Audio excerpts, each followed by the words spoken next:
Now we invite your careful attention as we ask our Brother Stephen to address us on God's answer to the Middle East problem.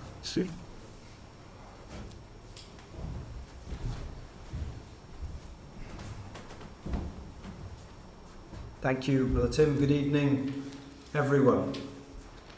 So God's answer to the Middle East problem. It's a great lecture title. What I would like us to consider, however, as we progress through our thoughts this afternoon, is who is it a problem to? It's certainly a problem to mankind, isn't it? Scarcely a day goes by when we turn on the news, it seems, and someone is proposing a solution to the Middle East problem, whether it be a one-state solution, a two-state solution.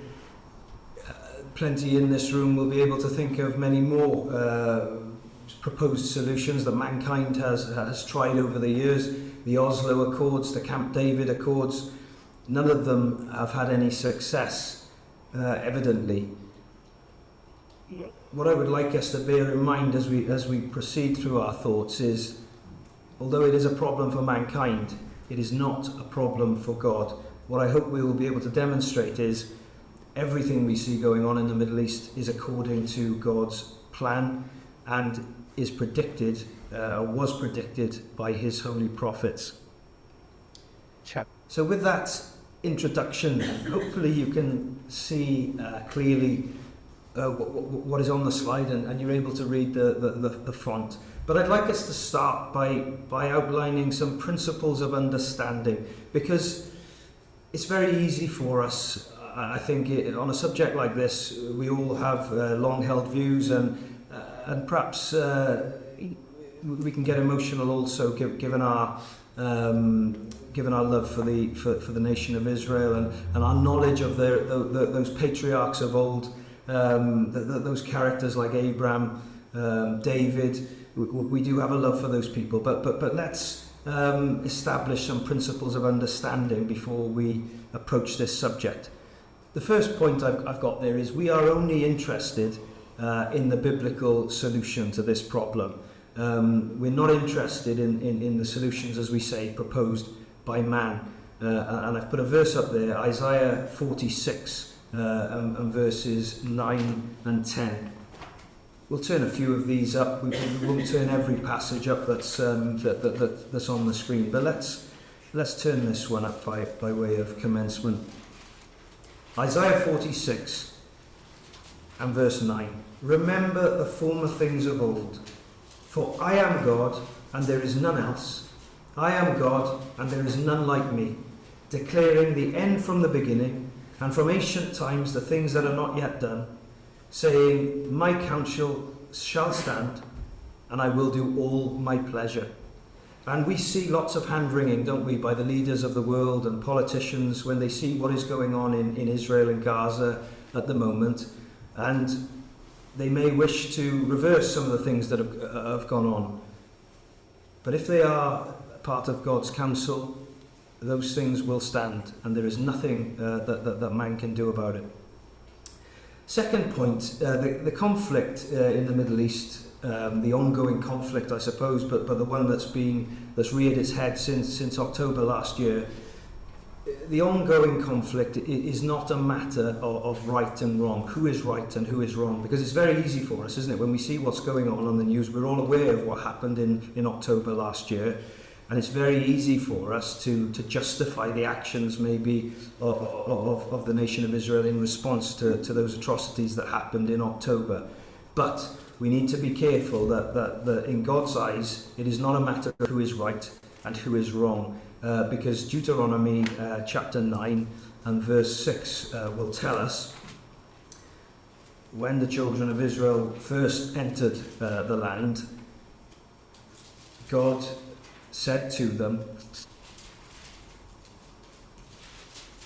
in verse 5 of Deuteronomy chapter 9, not for thy righteousness or for the uprightness of thine heart dost thou go to possess their land, the land of the Canaanites as it then was, but for the wickedness of these nations the Lord thy God doth drive them out from before thee, and that he may perform the word which the Lord sware unto thy fathers, Abraham, Isaac, and Jacob, Understand therefore that the Lord thy God giveth thee not this good land to possess it for thy righteousness, for thou art a stiff-necked people. It wasn't for any right that Israel had done that they were to be given the land of Israel. It was because God remembered the promise that he sware unto his friend Abraham, and those patriarchs Abraham, Isaac and Jacob. Third principle that I've got on the screen is that the land of Israel belongs to God first and foremost. Many times in Scripture, and some of the passages we'll look at this afternoon rather, we will see the phrase my land. God refers to the land as my land. And in Genesis 12, which is definitely worth us turning to, when God first promises the land,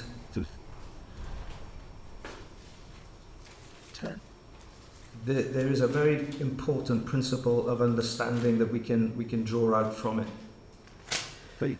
Because Genesis 12, and I'll read verse 1 for context. Now the Lord had said unto Abram, get thee out of thy country and from thy kindred and from thy father's house unto a land which I will show thee.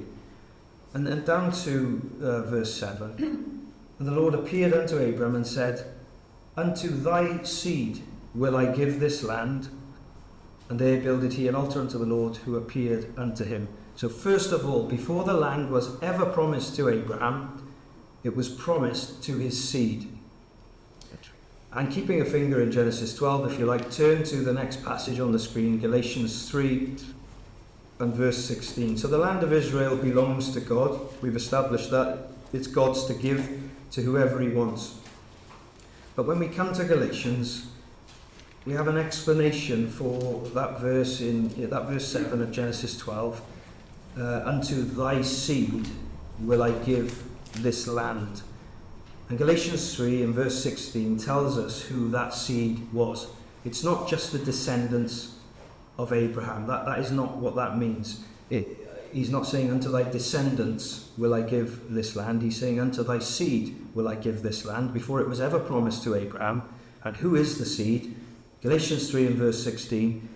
Now to Abraham and his seed were the promises made. He saith not unto seeds as of many, but as of one, and to thy seed, which is Christ.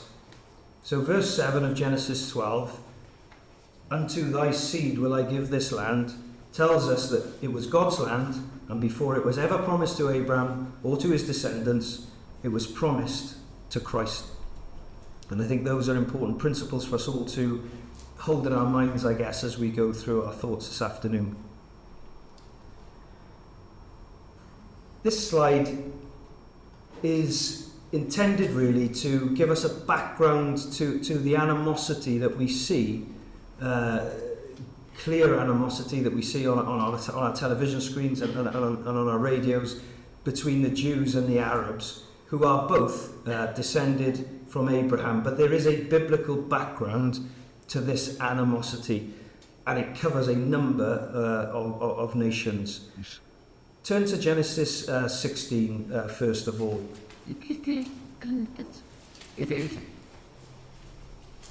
Because Abraham had two children initially. He had Ishmael through his concubine, his wife's handmaid Hagar, and he also had Isaac through his wife Sarah. But of Ishmael, it was said in Genesis 16, verse 11, the angel of the Lord said unto Hagar, behold, thou art with child, and shalt bear a son, and shalt call his name Ishmael, because the Lord hath heard thy affliction, and he will be a wild man. His hand will be against every man, and every man's hand against him, and he shall dwell in the presence of all his brethren.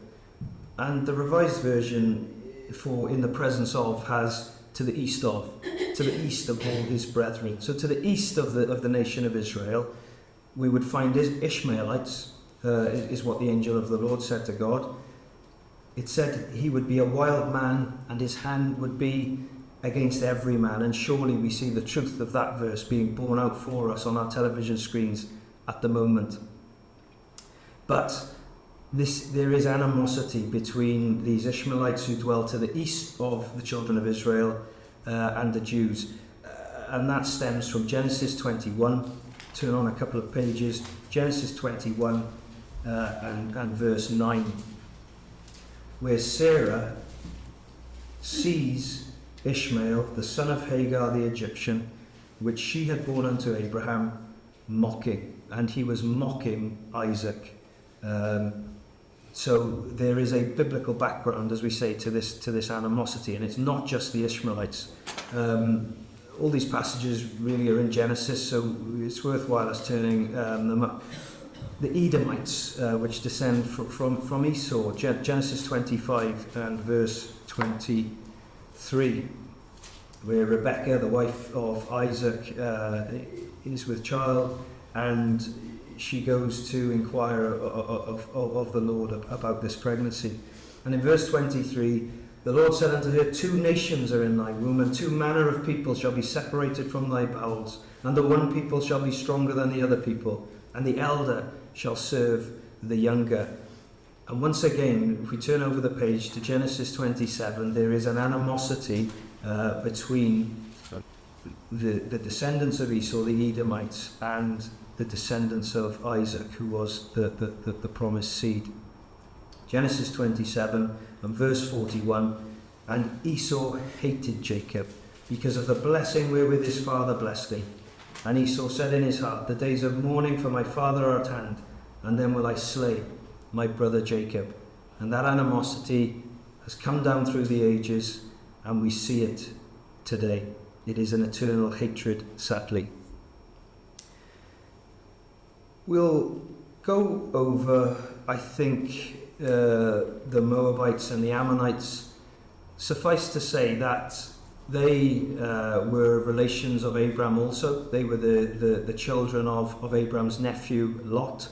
They were conceived in unsavoury circumstances between Lot and his 2 daughters. But in Deuteronomy chapter 23, that's it. just to establish this animosity between the nations around the children of Israel and themselves. It's widespread. Deuteronomy 23 and verse 3. It's widespread and it goes back a long way.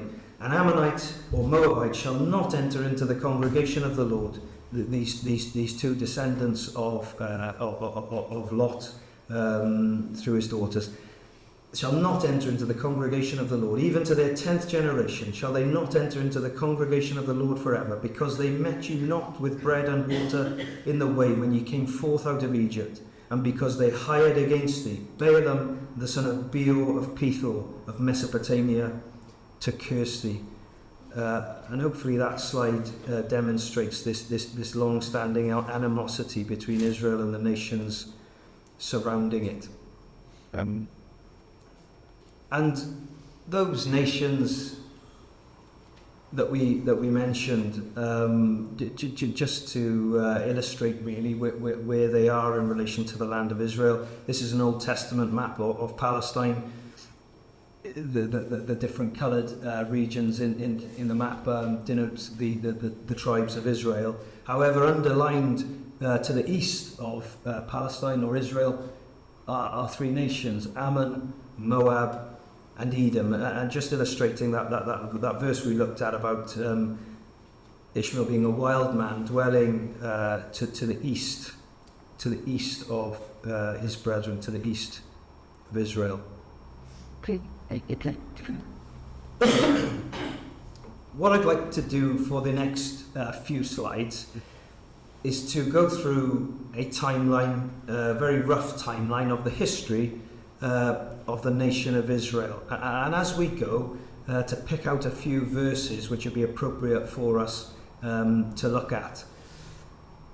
Because as we say, whilst the Middle East problem, if you like, is a problem for mankind, what we'll hopefully see by working our way through this timeline is everything that has happened to the nation of Israel has been in God's plan. It is not a problem to God. And some of these dates are rough dates, as I'm sure you can appreciate, but what we're trying to illustrate is a brief history of the nation of Israel. Some of the dates are easier to pinpoint than others in history. Around BC 1445, the Israelites, as we considered in Deuteronomy, came up out of Egypt. They conquered the land 40 years later, because we know they wandered in the wilderness for 40 years. Then Joshua's conquest of the Promised Land was around BC 1405. 400 years after that, after the period really of the Judges, King David reigned over Israel about 1,000 years before Christ. But that kingdom of Israel and Judah came to an end because partly of the hard-heartedness and the stiff-necked nature of that nation and their fall away from God's law. Turn to Ezekiel 21, please, because as we said at the outset, God is not scratching his head trying to solve the problem in the Middle East. It is all prophesied. It is all under his control and the control of his angels. Ezekiel 21 and verse 25. And this is talking to the kings at the end of this kingdom of Judah, beginning with Saul and David about 1,000 years before Christ. And right at the end of that kingdom, this is what God says to the nation. Verse 25, "And thou profane wicked prince of Israel, whose day is come when iniquity shall have an end. Thus saith the Lord God, remove the diadem and take off the crown. This shall not be the same. Exalt him that is low and abase him that is high." And verse 27 says, "I will overturn it, this kingdom of Israel and Judah, and it shall be no more until he come, whose right it is, and I will give it him." And that him who it's going to be given to in the future is that same seed that was promised to Abraham, who the land was promised to by God right back in Genesis 12. That is Christ. That's who that kingdom is going to be given to. But verse 27 tells us that the kingdom would be overturned 3 times. I will overturn it. And the first of those times occurred in BC 586 when Jerusalem fell to Babylon. There was then, 70 years later, a return from that exile to Babylon, a return to the land of Israel. So that's the first slide, if you like, by way of timeline. We've got 2 more of these to get through. What we looked at was the period really pre-Christ. What we're now looking at is the period, the 2,000-year period, if you like, post-Christ. What has happened in the land of Israel? Well, we said there was going to be 3 overturnings of Jerusalem. The second of those occurred in AD 70, when the Jews were exiled once again from the land. It's an interesting point for us to consider, because we've already considered at least 1,500 years of history before we got to this slide. And then in AD 691, the Dome of the Rock was built in Jerusalem. And so if, as we see on the news, if there is to be a debate about who has the right to the land, then it's clearly debatable that the Islam religion has much of a claim to it, if that was when the Dome of the Rock was established in Jerusalem, AD 691. AD 1099 was the first crusade, and a Christian kingdom was set up in Jerusalem. AD 1517 was the beginning of the Ottoman Empire, and that empire lasted for 400 years. And we just want to consider the end of that Ottoman Empire, that 400-year empire, which started in 1517 and ended in 1917. And again, as we've been emphasising, everything we are considering and all the unfolding of the events in the land of Israel are under God's control. So could we turn please to Haggai chapter 2, where there's a very interesting verse, just a couple of books back from the end of the Old Testament. Haggai chapter 2, and we will read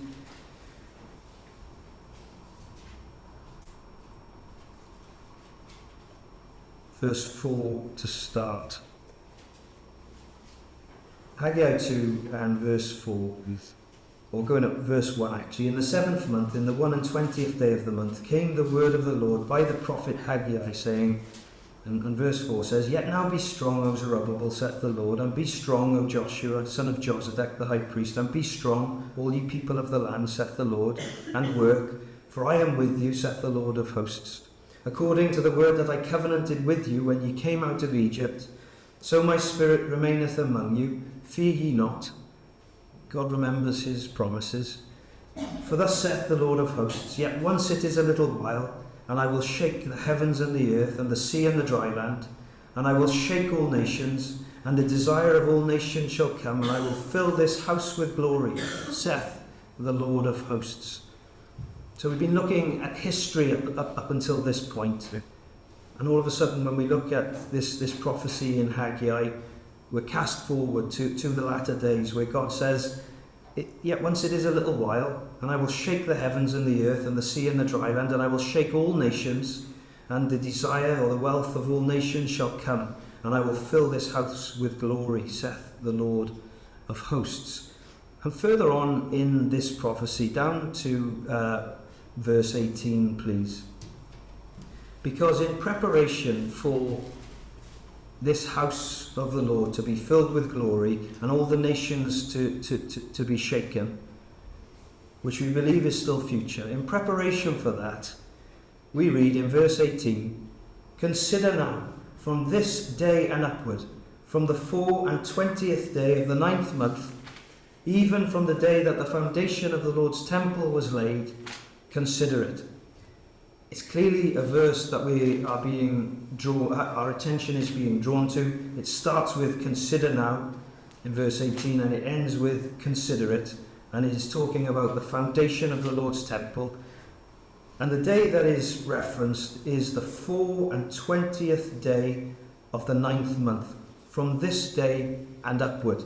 So something would happen on the 24th day on the 9th month in preparation of the temple of God, and the prophet was told to consider that date, from that date and forwards.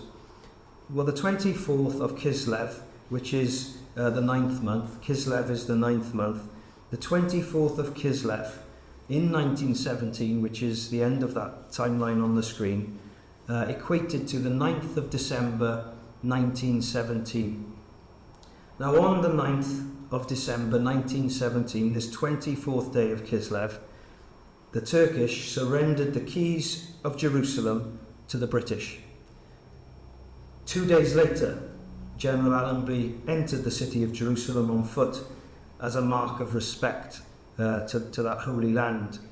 However, 2 days earlier, equated to the 24th day of Kislev, which was the 9th of December, and that was the day, though 2 days before Allenby's entry, the keys to the city were given to the British. And so the last item on this timeline, the British conquest of Jerusalem and the start of the British Mandate. And a lot of what the analysts will say when we see them on the news is that the problems going on in the Middle East at the moment stem back from the British Mandate of Palestine and the way that the British left the land. But it's a very important date from scriptural terms. As we say, everything that happens in the land of Israel is under God's control.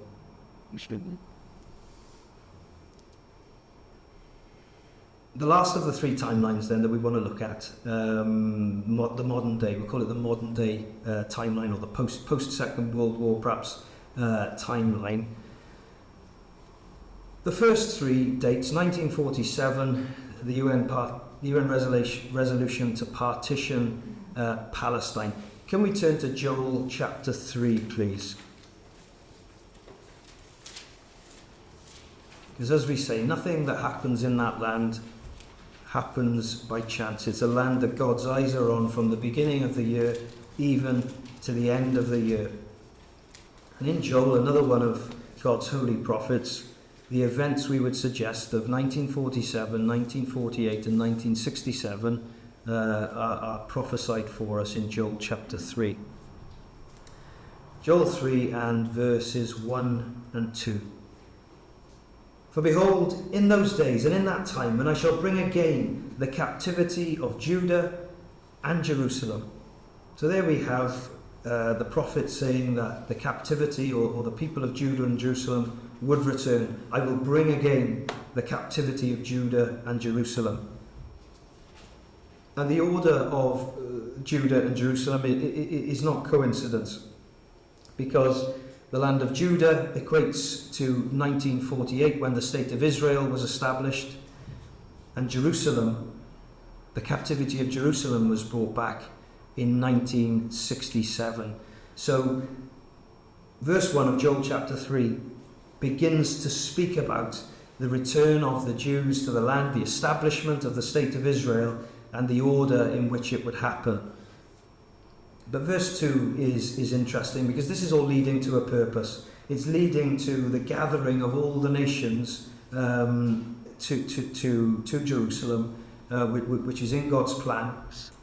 And let's read verse 2. And I will also gather all nations. So after this captivity of Judah and Jerusalem has happened in 1948 and 1967, I will also gather all nations and will bring them down into the valley of Jehoshaphat, and will plead with them there for my people and for my heritage Israel,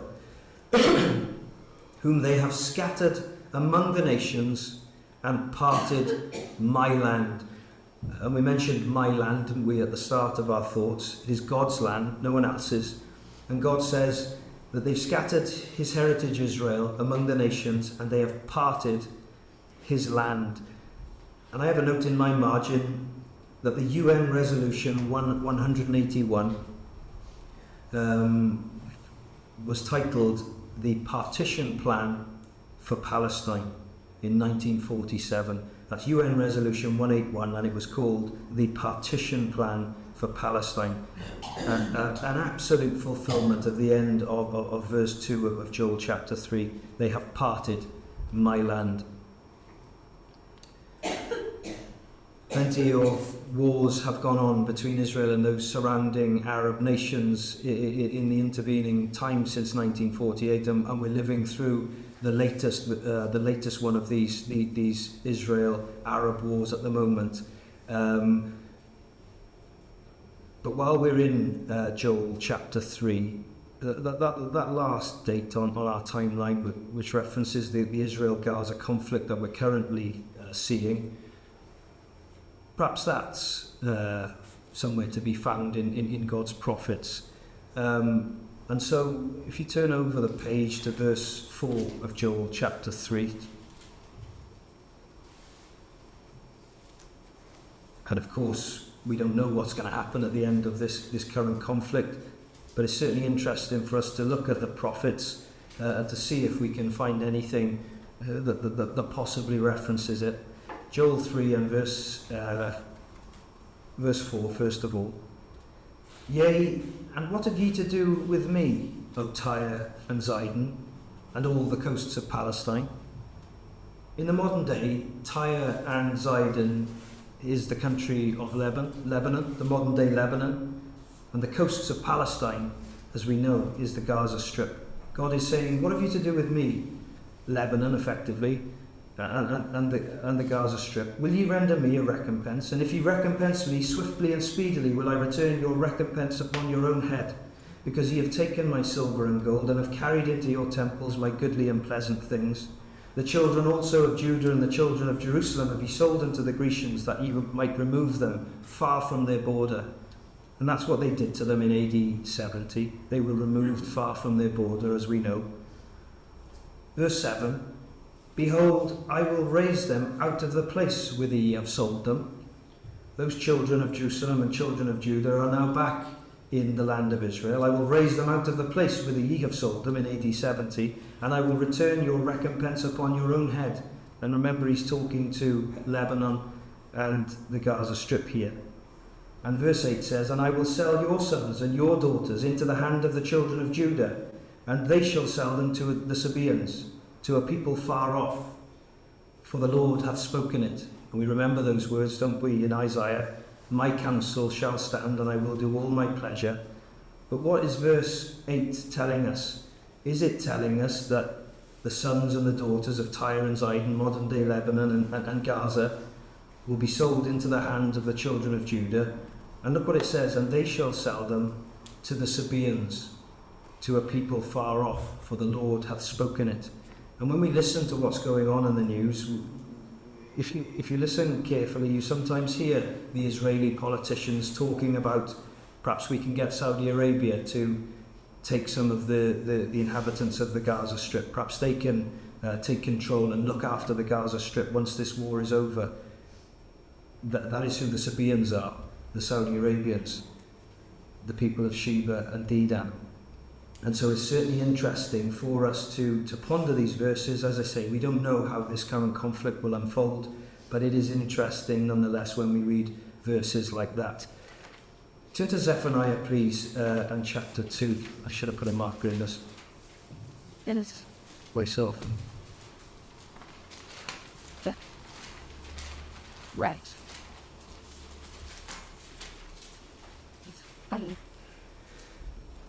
Zephaniah chapter 2. Just considering, is there anything in the prophets of old that potentially refer to the events that we see going on at the moment? On the sheet. Verse 18 of Zephaniah chapter 1 first, verse 14 of Zephaniah 1 for context. The great day of the Lord is near, it is near, and hasteth greatly. There's a warning for all of us, brethren and sisters. The day of the Lord hasteth greatly, even the voice of the day of the Lord. The mighty man shall cry there bitterly. That day is a day of wrath, a day of trouble and distress, a day of wasteness and desolation, a day of darkness and gloominess, a day of clouds and thick trumpets, a day of the trumpet and alarm against the fenced cities and against the high towers. So we know that the context of this is indicating that it is a latter day context, by the language that it's using. And then come down to Zephaniah chapter 2, please, and to verse 2. Before the decree bring forth, before the day passes the chaff, before the fierce anger of the Lord come upon you, before the day of the Lord's anger come upon you, seek ye the Lord, all ye meek of the earth, which have wrought his judgments. Seek righteousness, seek meekness. It may be ye shall be hid in the day of the Lord's anger. And surely, everyone, we can see that the world is hurtling towards a terrible state. And what a wonderful offer that is for each of us. It may be that we can be hid in the day of the Lord's anger. And we can be hid if we are meek and we seek righteousness and seek judgment, as verse 3 tells us. But look at verse 4. For Gaza shall be forsaken, and Askelon a desolation. And surely that is what we see on our television screens at the moment, isn't it? Gaza and Ashkelon a desolation. They shall drive out Ashdod at the noonday, and Ekron shall be rooted up. Woe unto the inhabitants of the sea coast, the Gaza Strip, the nation of the Kerethites. The word of the Lord is against you, O Canaan, the land of the Philistines. I will even destroy thee, that there shall be no inhabitant. And again, how many times have we heard that mentioned by politicians and news presenters in the last few months? It's almost as if Israel is behaving, that there will be no inhabitant in Gaza. Verse 6, and the sea coast shall be dwellings and cottages for shepherds and folds for flocks.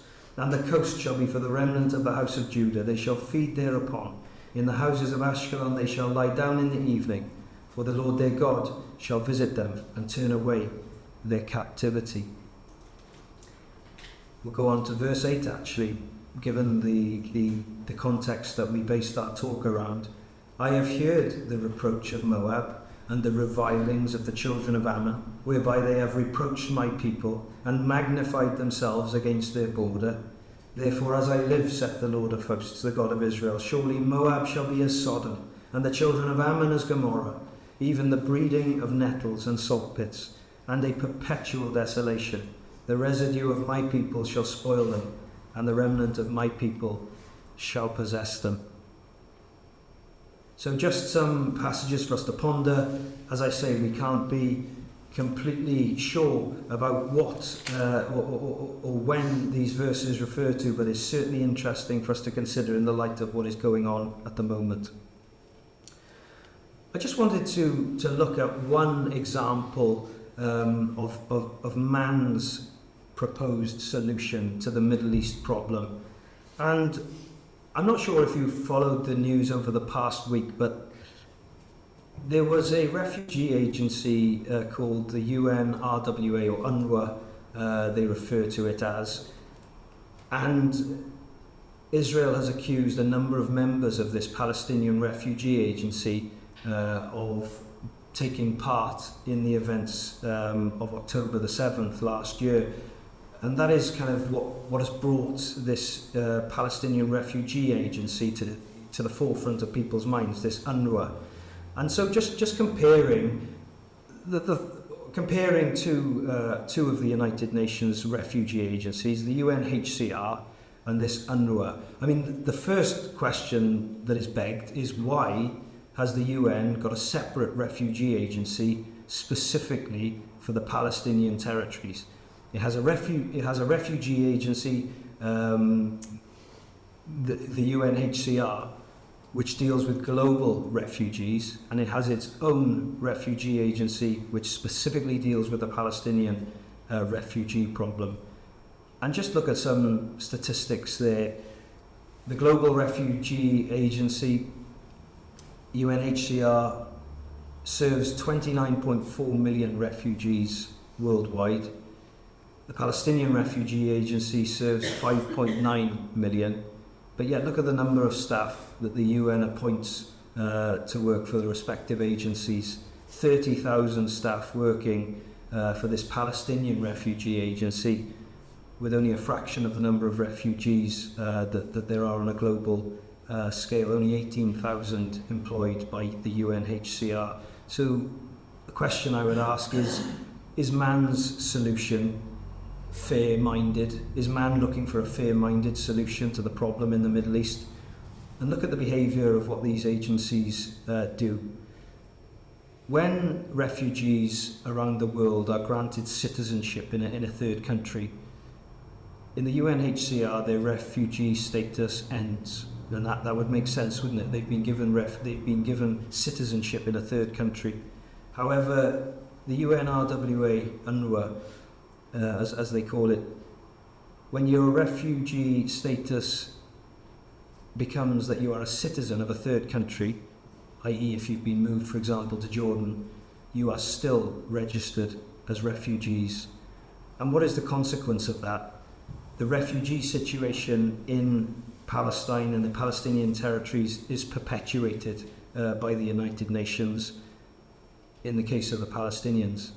However, when it deals with refugees around the world, that refugee status ends. And just ask you to consider in your minds whether man's solution is fair or has any chance of working.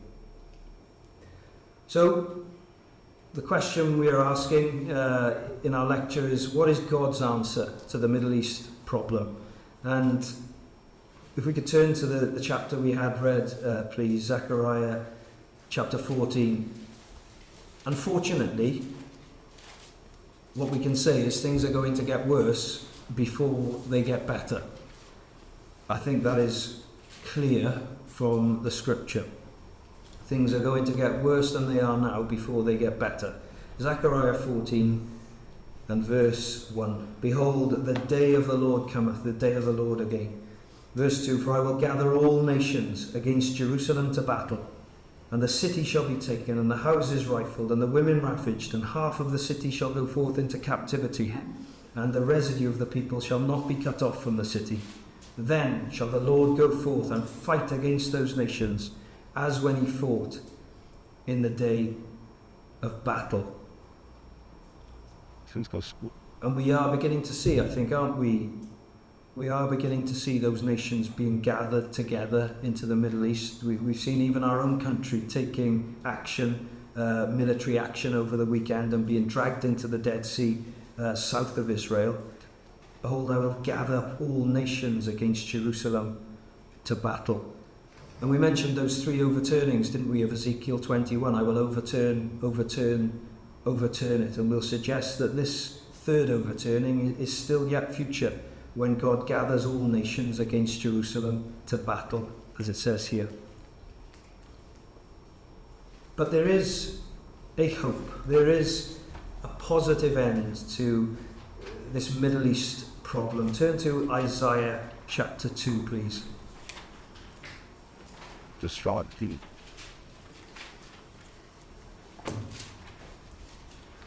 solution will not come from man. The solution will come when God sends his Son, the Lord Jesus, back to the earth. Isaiah chapter 2 and verse 1. The word that Isaiah the son of Amos saw concerning Judah and Jerusalem. And it shall come to pass in the last days that the mountain of the Lord's house shall be established in the top of the mountains, and shall be exalted above the hills, and all nations shall flow unto it. And many people shall go and say, Come ye, and let us go up to the mountain of the Lord, to the house of the God of Jacob, and he will teach us of his ways, and we will walk in his paths. For out of Zion shall go forth the law, and the word of the Lord from Jerusalem. And he shall judge, and he shall judge. And this is the Lord Jesus Christ when he returns to the earth. And just think about this for a moment. And he shall judge among the nations, and shall rebuke many people. And they shall beat their swords into plowshares, and their spears into pruning hooks. Nation shall not lift up sword against nation, neither shall they learn war any more.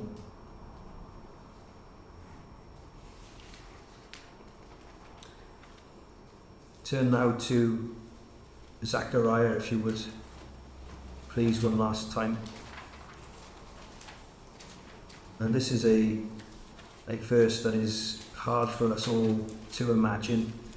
I'm sure when we see the protests that are going on around the world, the anti-Semitism that is on the rise, it's hard for us to imagine a time when this verse will be true, but it is God's counsel and it will stand, as we said. And Zechariah 8 and verse 22. Yea, many people and strong nations shall come to seek the Lord of hosts in Jerusalem, and to pray before the Lord.